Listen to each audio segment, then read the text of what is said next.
Bueno, muchas gracias a Diego, a los colegas organizadores por invitarme a compartir con ustedes una serie de reflexiones, digamos así. Verdaderamente, por lo que he podido escuchar, lamentablemente no pude estar ayer donde empezaron estas jornadas, pero lo que pude escuchar hasta aquí es un encuentro enriquecedor, distintos discursos puestos en tensión y en debate con algunas cuestiones que uno puede pensar desde la teoría, pero yo esencialmente, yo creo que dijiste que era un académico, es un término con el que mucho no me identifico, ¿verdad? Me queda más cómodo nombrarme como clínico. Es decir, mi práctica es esencialmente clínica, si bien estoy en el ámbito académico, me dedico a tratar, como decía el doctor recién en la presentación del libro, con el sufrimiento humano, lidiar con el sufrimiento humano, con el dolor de existir, básicamente, ¿no? Para mí hay diagnósticos, sería muy difícil no pensar en términos diagnósticos, pero es cierto que el diagnóstico de alguna manera es un corsé, con el cual uno finalmente tiene que saber sacárselo de encima, ¿no? Y cuando uno ve durante mucho tiempo un paciente, fracasando como terapeuta, como decía acá la compañera, se da cuenta que el diagnóstico estructural, que en psicoanálisis no es muy complejo, neurosis, psicosis o perversión, y el tipo clínico, obsesión, histeria, paranoia, esquizofrenia, todos esos corsés, termina uno sacándoselo para finalmente encontrar en ese diagnóstico el estilo singular de cada paciente, ¿no? O de cada sujeto, ¿no? Tampoco sería la idea de tener pacientes, ¿no? No son pasivos. Bueno, el tema de la salud mental es una preocupación moderna. No había problema de salud mental en la Grecia antigua ni en Egipto, como decía el profesor hace un rato. Es una preocupación moderna ligada de alguna manera a los derechos humanos. Recién Marta decías cuando hablabas también de otros derechos humanos que están vulnerados, ¿no es cierto? Como la accesibilidad a la salud, ¿no? Básicamente, ¿no? Y el sufrimiento que eso depara, que no necesariamente está dentro del campo psicopatológico, sino que son sujetos que tienen las necesidades básicas insatisfechas y que sufren por eso. Para mí sí existe la depresión. Hay que ver clínicamente cómo eso se expresa, ¿no? Cuando ves a alguien que está realmente deprimido es un hecho clínico, es indudable eso. Después sí es cierto, podemos discutir si esos son neurotransmisores o yo qué sé. La serotonina habría que enterarlos a los neurólogos o neurofarmacólogos que el 95% está en el tubo digestivo, no en el cerebro, ¿no?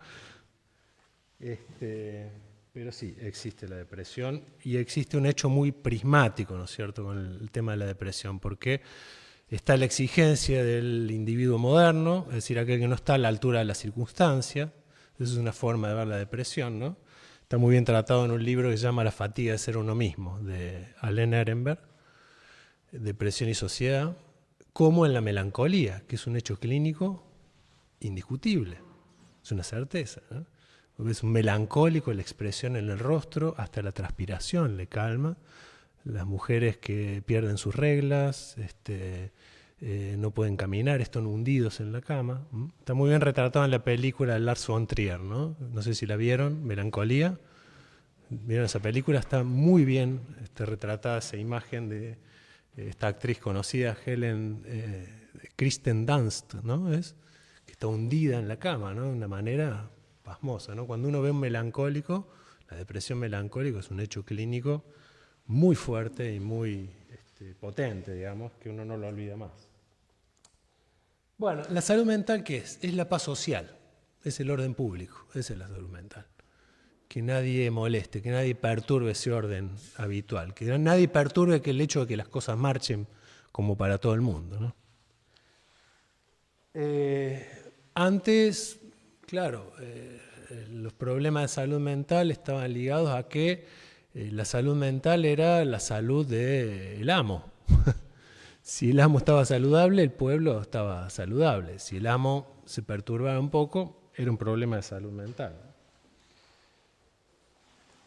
El asunto de la paz social hoy es el problema del capitalismo. Bueno, toda la cuestión del gasto público, que hace un rato decía, ¿no? Creo que vos mencionabas, ¿no? Cuánto era la inversión del gasto público. La salud mental no es redituable, ese es el problema, que no cierra en términos económicos. Y los estados cada vez quieren invertir menos en eso. Es cierto que ha habido grandes transformaciones, como ser en la desmanicomialización en Trieste, pero eso implicó una inversión del gasto en el Estado en ese lugar que fue enorme y no se pudo sostener en ningún otro lado, ¿no? Hay una región en la Argentina, en el sur, en Río Negro, que se hizo una gran desmanicomialización, pero ¿qué es lo que pasaba? Que después los pacientes que estaban en la calle, los locos sueltos, se iban a internar a otra provincia. Es decir que fue muy flaca, digamos, la solución, ¿no? Y hoy en día la ley de salud mental que se aplica en Argentina hasta ahora, bueno, charlamos hace un rato acá con la compañera, por lo menos la que se aplica hasta ahora, tenía un muy fuerte empuje de desmanicomialización, pero sin una inversión en otros estratos, es decir, que los locos sueltos tampoco tienen lugares ni de tercer nivel ni nada donde estar alojados. La reforma en España o en Francia se aplicó no con sacar a los locos del manicomio, sino más bien trasladarlos del manicomio al hospital general y alojarlos ahí. Eso también con una fuerte inversión del gasto en los estados, ¿no?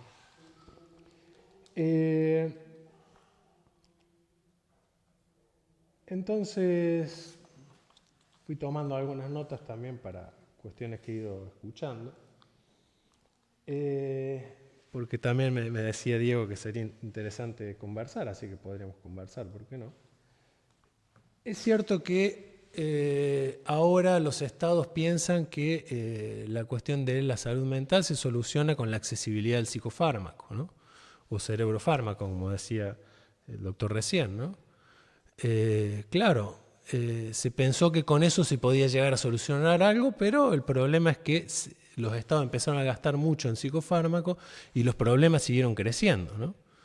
Lo que comenta David Healy, que es uno de los investigadores, uno de los máximos investigadores en los antidepresivos, y ahora dejó de estar en la industria, es que a medida que fueron sacando nuevos antidepresivos, fue aumentando también los diagnósticos de depresión. Algo que comentaba hoy a la mañana Rodrigo también, ¿no? Bilbao, ¿no? Como se hipertrofiaron los diagnósticos de depresión también a medida que han ido creciendo las investigaciones en psicofármacos. Es el lifestyle drugs, ¿no? Es el estilo de vida droga. No solamente con los psicofármacos, todo el estilo de vida hoy en día es, bueno, droga para el crecimiento de pelo, droga para la erección, droga para el orgasmo, droga para, ¿no? para estar arriba, droga para estar abajo, etcétera, etcétera. La droga está metida en la sociedad ya hoy en día, ¿no? Y así también las clasificaciones, como decía el doctor recién, ¿no? Cómo entramos dentro de un espectro de clasificaciones y ahí también talla un poco el problema de la salud mental. Claro, no sé quién habla, vos hablabas de Galende, ¿no, Alexis? El problema es que la salud mental no es un objeto como es el objeto, como si es un objeto la psicopatología.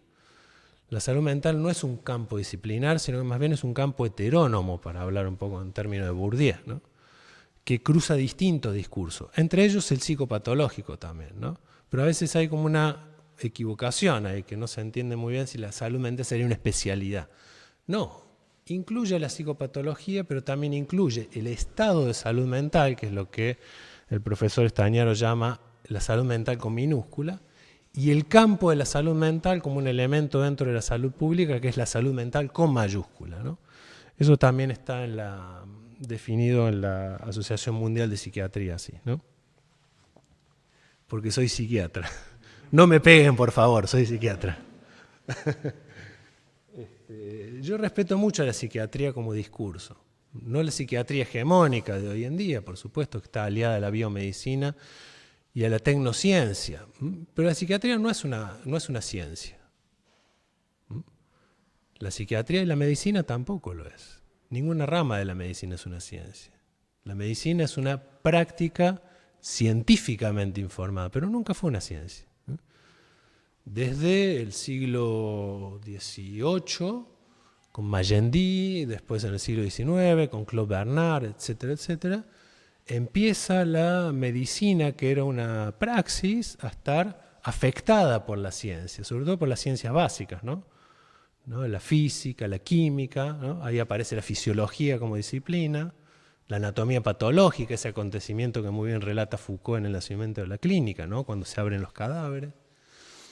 Pero nunca fue la medicina en sí misma una ciencia, ¿no? Es una práctica científicamente informada. La psiquiatría también.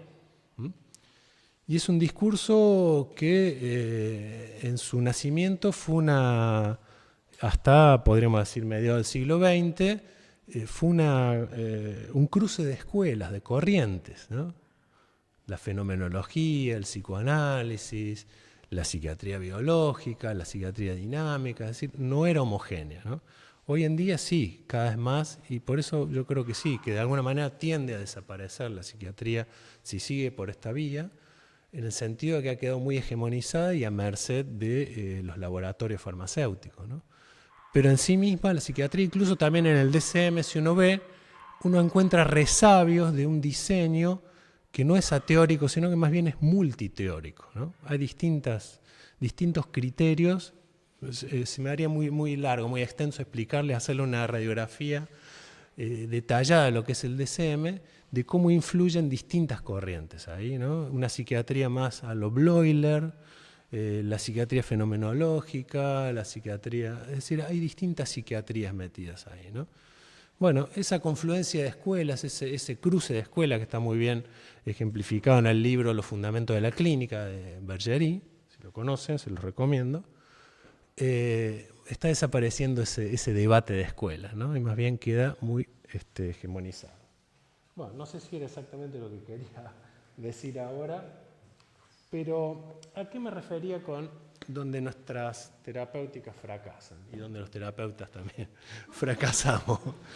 Es una frase que encontré en Jacques Lacan, ¿no? En el seminario 2 del año 56, ¿no?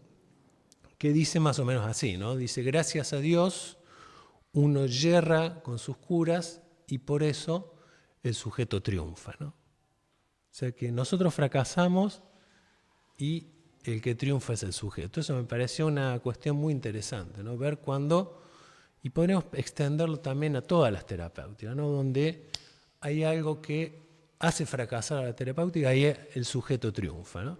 Y me acordé de esto también porque Rodrigo Bilbao y otros colegas de aquí de Chile me habían invitado hace un tiempo por Zoom a dar una charla y también hablé nuevamente del fracaso terapéutico, utilizando como ejemplo un grupo de pacientes muy divertido que armé cuando yo estaba en el hospital, en un hospital general del cual yo era médico de planta y psiquiatra, que era un grupo de pacientes que hacían fracasar la salud mental.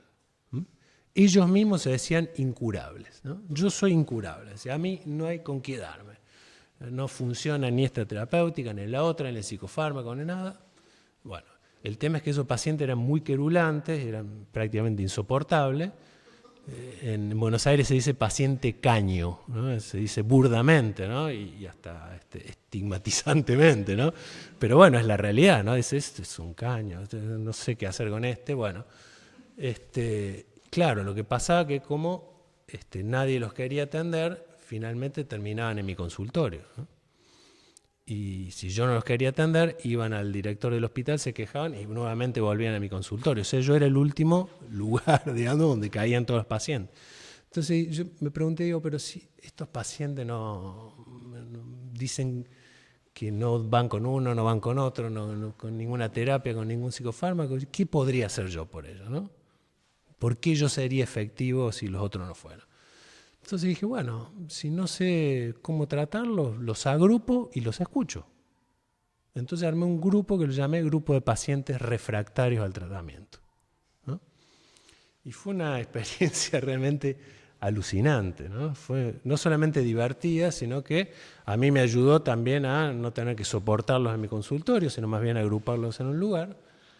Y me enseñaron una cosa, ¿no?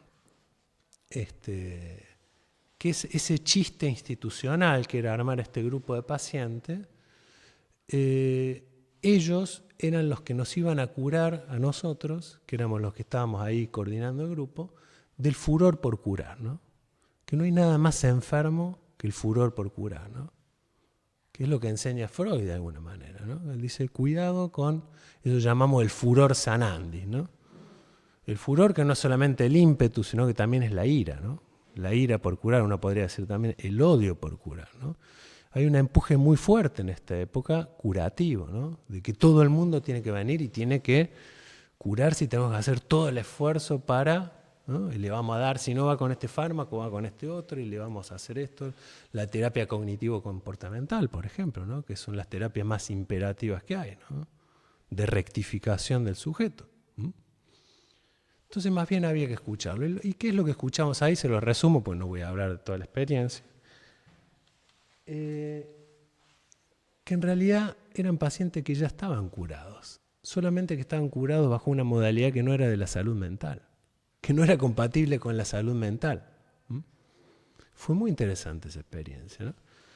Les cuento, por ejemplo, una anécdota de un paciente que vino bueno, era un grupo así, venían cuando querían, bueno, en fin, no había una forma estable, ¿no? Y tampoco era un grupo terapéutico, era más bien un grupo de reflexión, porque ¿cómo va a ser terapéutico si ellos mismos se decían incurables, ¿no?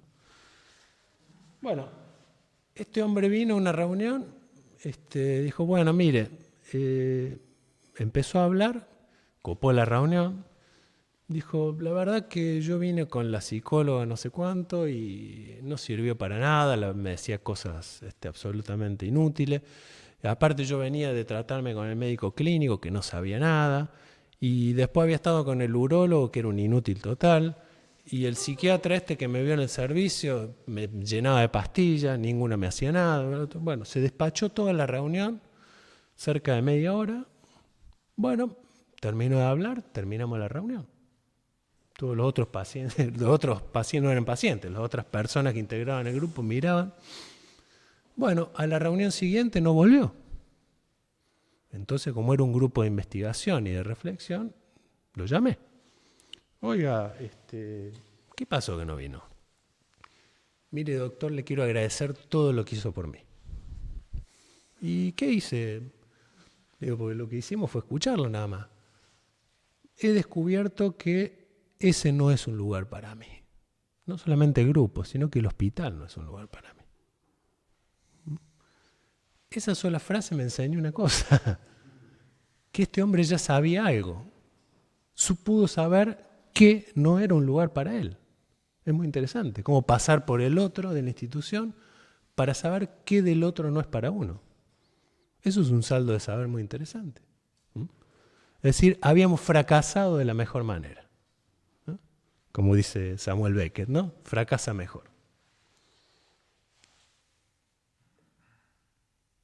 Había triunfado un sujeto. ¿Cómo argumentar entonces el fracaso, el yerro terapéutico como un triunfo, ¿no?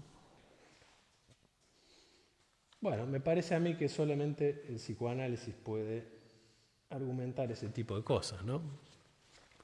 Que propone incluso también que un psicoanalista sería algo así como un desecho, ¿no? Como un resto. De hecho, no es raro que se identifique al psicoanalista como un basurero, ¿no? A quien se le deja todos los desechos ahí y uno se va y ya está, yo me deshice de eso, ¿no? Pero Lacan mismo ubica al psicoanalista como lo que él llama el objeto A, ¿no? Que quiere decir, entre otras cosas, muchas cosas quiere decir el objeto A, pero quiere decir el objeto abyecto, el objeto indigerible, ¿no? De alguna manera, ¿no?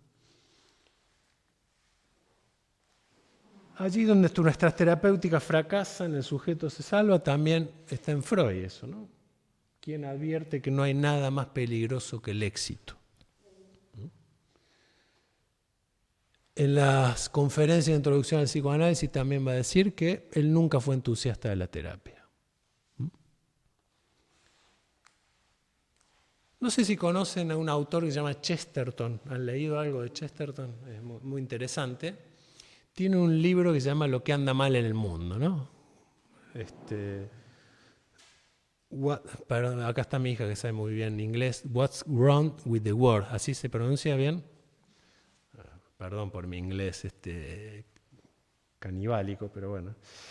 El término wrong nos conduce, ¿no?, a lo que, bueno, podríamos decir lo que está errado, es injusto, inadecuado. Este libro de Chesterton tiene un tono un poco religioso también, aunque también uno puede pensar que es lo que funciona mal, ¿no? Lo que yerra, ¿no? Lo que está errado, ¿no? Aquello que falla. Es así como me gustaría traducirlo de alguna manera, ¿no? Está lo que no anda y está lo que anda, por supuesto, para que haya salud pública, salud mental en términos de política de Estado, tiene que haber algo que ande, ¿no? Eso Jacques Lacan lo llama el discurso del amo, ¿no? Las cosas que tienen que marchar para todo el mundo. En algún sentido es así, si no, no hay ninguna política pública que pueda implementarse. Pero el psicoanálisis, perdón, pero eso no nos interesa mucho. Nos interesa más bien cuando las cosas no andan, cuando hay algo que falla. ¿No? En una sala de internación las cosas tienen que andar, pero cuando escuchamos a un paciente internado, queremos escuchar dónde falla la cosa, no dónde está quietito, tomando la pastillita, no delira, no dice nada. No, nos interesa, como decía Rodrigo hoy a la mañana, escuchar en ese delirio, en esa falla del discurso corriente, cuál es la verdad que está en ciernes. Incluso cuál sería la verdad de la psiquiatría, ¿no? en ese mismo delirio. Ustedes saben que Canguilhem, que fue maestro de Foucault, ¿no?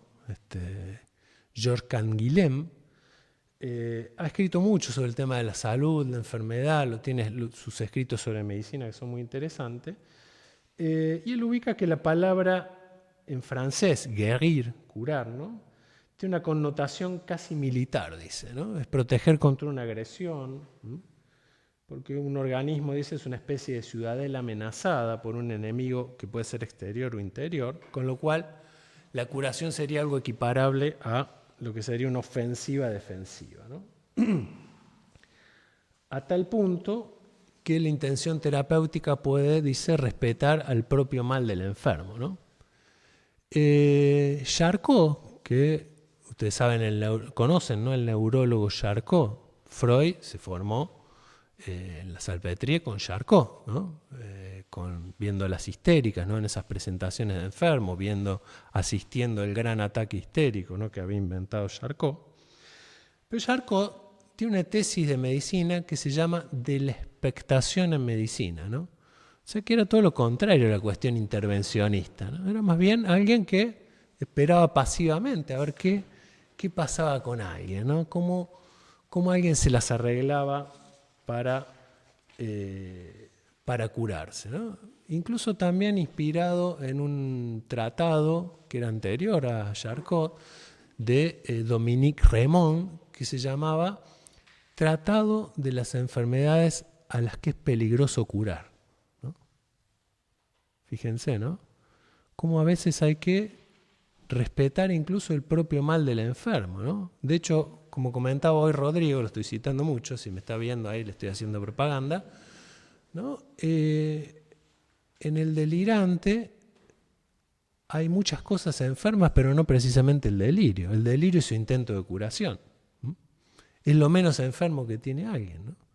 Es la manera en que puede reconstruir su mundo. Si nosotros curamos eso rápidamente, invasivamente, a veces le quitamos el último soporte que tiene alguien, ¿no? Y por eso no es casual que veamos que mediante terapéuticas invasivas con electroshock o con farmacoterapia, al erradicar el delirio o al enmudecer el sujeto más precisamente, a veces se producen pasajes al acto suicida. o depresiones melancólicas. El sujeto está hundido en la melancolía. ¿Por qué? Porque no tiene ese recurso de dónde reconstruir su mundo.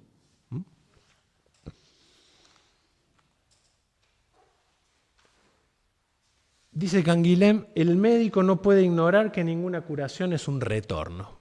Y cuando Freud, en la parte más discutida de su obra, reactualiza el concepto de retorno, se trata de un retorno a la muerte, al estado inorgánico que habría precedido a la vida, ¿no? Entonces, cuando pensamos que curar es apagar todo, bueno, probablemente estamos conduciendo a alguien a ese punto inerte, ¿no? Más bien ese punto mortífero.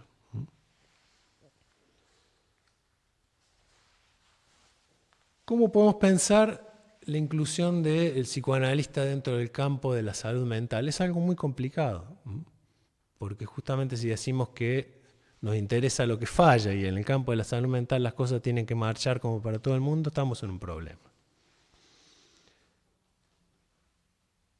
En principio podríamos decir que no apunta a una restitución ideal, sino más bien al reconocimiento de un deseo. Recién hace un ratito me preguntaban, que me filmaron ahí un compañero, bueno, qué esperaba de la salud mental y demás. Le dije que no estaba muy esperanzado, que no esperaba nada en realidad de la salud mental, pero sí que esperaba que cada sujeto pueda inventar con su deseo algo nuevo. Eso es interesante y puedo poner un ejemplo rápidamente, porque yo le dije que soy un clínico, pero no puedo hacer creo que puede ser un poco más didáctico comentarles algún caso. No importa, lo había anotado, pero se los puedo decir de memoria, porque una mujer que vi hace poco, es una mujer que podríamos llamarla nostálgica, ¿no? Que viene al análisis y es una letanía, una queja continua, una cosa pesada, ¿no? De que todo sale mal. Bueno, pero ahora lograste alquilar un departamento que te costaba tanto. Sí, pero enfrente están haciendo ruido, están construyendo una cosa. Bueno, pero ahora tenés un trabajo mejor. Sí, pero son muchas horas. Y ahora te conseguiste un novio. Sí, pero tiene mal aliento. Bueno, todo así. Era un desastre. Una mujer muy triste. Y en un momento me está comentando algo y le surge la palabra, de golpe, corajosa. Corajosa. Digo, ¿y ese término? Y se sorprende, me salió ese término, fue un lapsus, pero quise decir otra palabra. Y yo le dije, corajuda. Sí, pero esa palabra que usted me dice me resulta dolorosa, me impacta muy fuerte. Y cuéntame un poco de eso. Resultaba que ella, había algo desconocido hasta ese momento, había en su infancia vivido en la ciudad de Sao Paulo, donde con su familia, una tía sobre todo, le hablaban portugués y esas palabras dice que le acariciaban el cuerpo. Y en realidad ahora la palabra corajuda le resultaba imperativa y le dañaba su cuerpo. Y precisamente era una mujer que estaba aplastada por los ideales familiares. Siempre había sido la segunda, ¿no? Siempre una hermana que era la primera, la brillante, y ella furgón de cola, ¿no?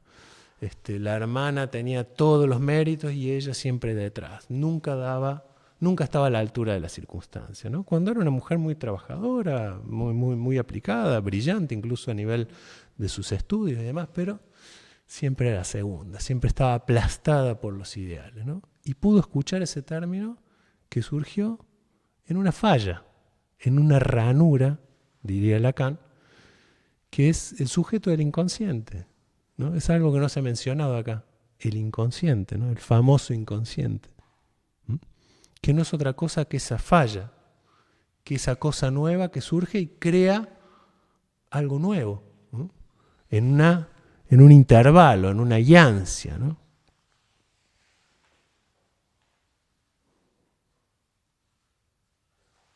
¿Qué dice Jacques Lacan respecto de la pretensión por curar, ¿no?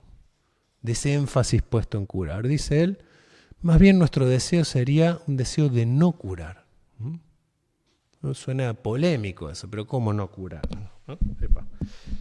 Dice, nuestro deseo es de no curar en el sentido de que hay que alertarlos, dice él, contra las vías vulgares del bien. ¿No? Las vías vulgares del bien, ¿no? Tan como se nos ofrecen tan fácilmente. ¿No? Con esa trampa benéfica de querer el bien del sujeto. Pero entonces, ¿de qué tienen que curar ustedes al sujeto? Curarlo, dice, de las ilusiones que lo retienen en la vía de su deseo. ¿No? Es muy interesante eso, ¿no? Esto de querer hacer el bien a alguien, ¿no? ¿Cómo queremos hacerle el bien? ¿Qué es hacerle el bien a alguien? Es querer imponerle nuestro propio bien a otro sin saber cuál es el bien para el otro, ¿no? Porque ni siquiera el otro sabe cuál es su propio bien. Entonces tenemos que escuchar mucho a alguien antes de poder localizar eso. ¿Por qué? Porque de alguna manera, vos me decías recién hace un rato, ¿qué le pasa a los argentinos? Vos podés decirme qué le pasa al argentino como psicoanalista, y bueno, que el argentino no quiere su propio bien. Porque en el fondo hay algo que se llama pulsión de muerte, que hay una parte de nosotros que no quiere nuestro propio bien. Que hay algo en nosotros, siempre un pedacito o mucho, que no quiere nuestro propio bien. Que nos lleva a ese punto inorgánico, digamos, ese punto que nos conduce en una parte, no en todo, pero bueno, hay sujetos que sí, que verdaderamente están librados, ¿no? Determinadas personas que están en adicciones muy, muy complejas o que tienen tendencias suicidas muy, muy serias, ¿no? Que esa mezcla y desmezcla pulsional es muy grave, ¿no? Tienen un predominio de la pulsión de muerte. Pero en todos nosotros hay algo de eso. Entonces hay una parte de nosotros que no quiere su propio bien, ¿no? ¿Y eso qué se puede hacer? Hay que escuchar a alguien en eso.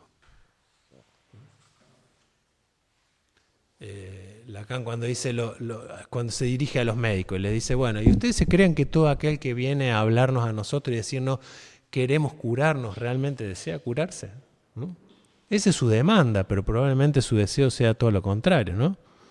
Un diabético que dice, bueno, yo vengo, doctor, porque quiero hacer todas las cosas bien, no voy... sale de ahí, se manda una Coca-Cola de 2,5 litros con azúcar. ¿Pero qué le pasó? No lo puedo evitar, ¿no? Hay algo más fuerte que yo, ¿no? Es decir, dice por un lado que quiere curarse, pero en el fondo desea otra cosa, ¿no? Muchas veces la demanda no es exactamente el deseo. Bueno, a ver, vamos a seguir avanzando un poco así, no los fastidie tanto.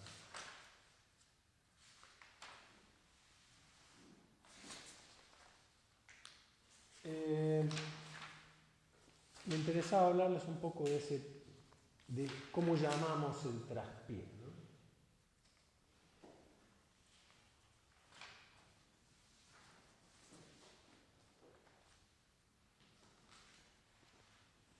Hay algo que, hacia lo que apunta un poco el psicoanálisis, que de alguna manera lo que yo les puedo transmitir, como,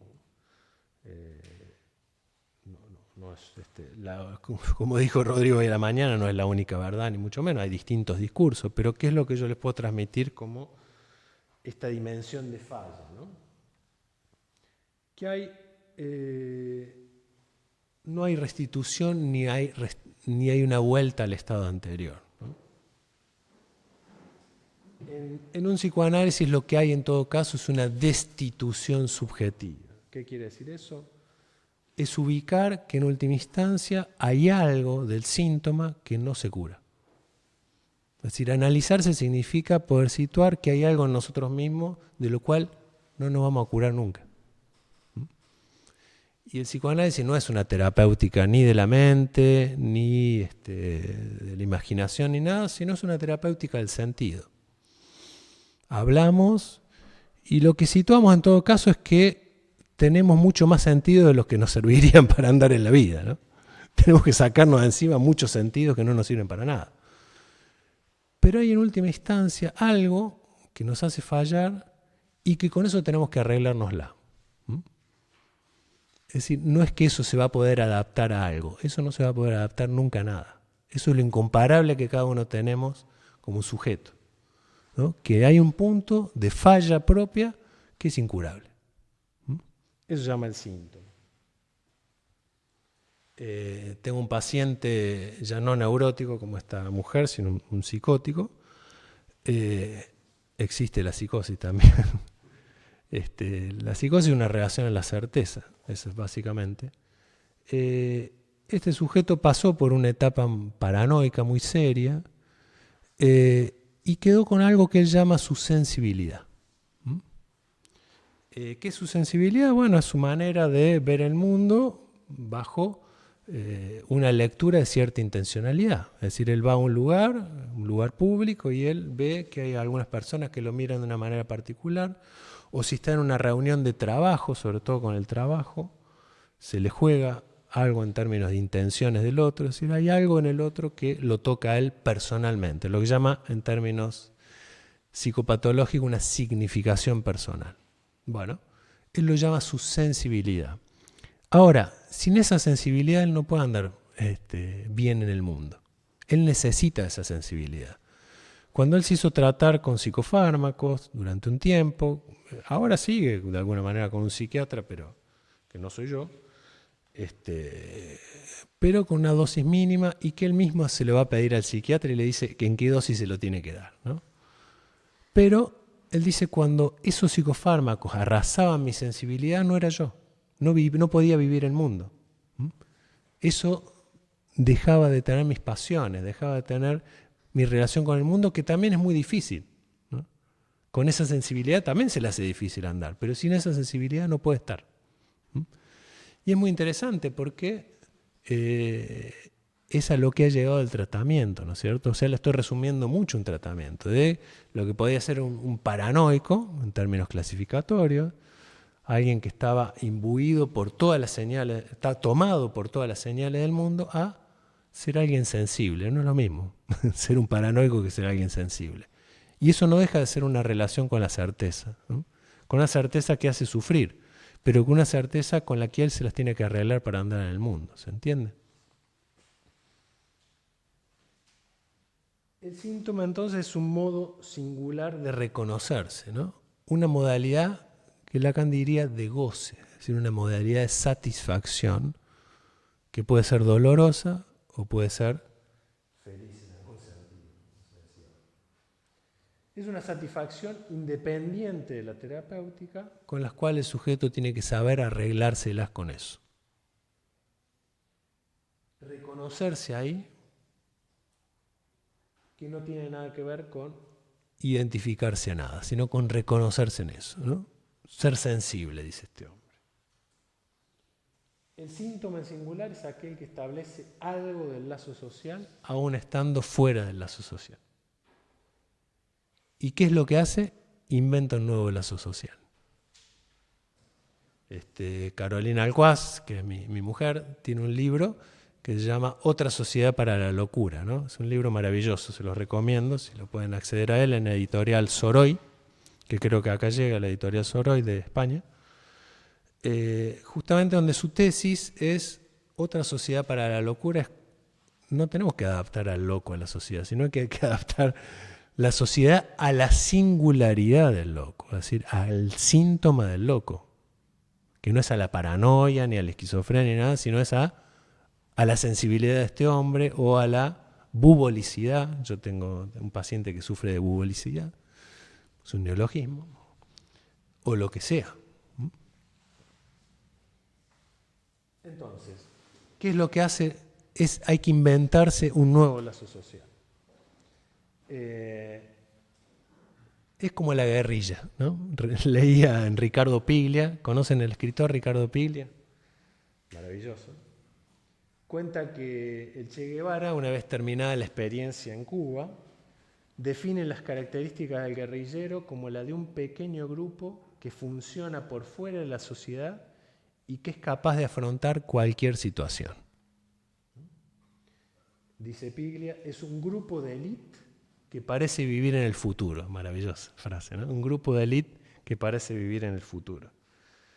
Pero lo interesante de esto es que el guerrillero inventa un nuevo lazo social por fuera de la sociedad, ¿no? Es decir, en términos políticos sería una identificación al síntoma. Es decir, identificarse el síntoma para crear un nuevo lazo social. Entonces, con esto concluyo, para dejarlo descansar un poco. El fracaso está ligado a lo incurable. Pero en el psicoanálisis, a diferencia de la medicina, lo incurable no tiene un aspecto negativo, sino que más bien está positivizado. Positivizado en función de las herramientas y la capacidad de inventar de cada sujeto. Es decir, que suponemos que cada sujeto puede inventarse algo. Lo incurable, lejos de ser una escoria, es para nosotros, para los psicoanalistas, un resto fecundo. Hay algo del síntoma, desde luego, que implica el uno solo, el fuera del lazo, y algo que hace comunidad, ¿no? Como diría George Bataille, la comunidad de los que no tienen comunidad. Así, como decíamos de la guerrilla del Che, un síntoma al final es eso que no se cura, y con lo cual construye el sujeto un lazo que tiene que funcionar a medida. El artista ahí nos lleva a la delantera, pero podríamos pensar en soluciones más discretas, ¿no? Donde un sujeto se transforme en un pequeño artesano, ¿no? Y de su propia guerrilla puede hacer algún acontecimiento que lleve en su bolsillo. Nada más.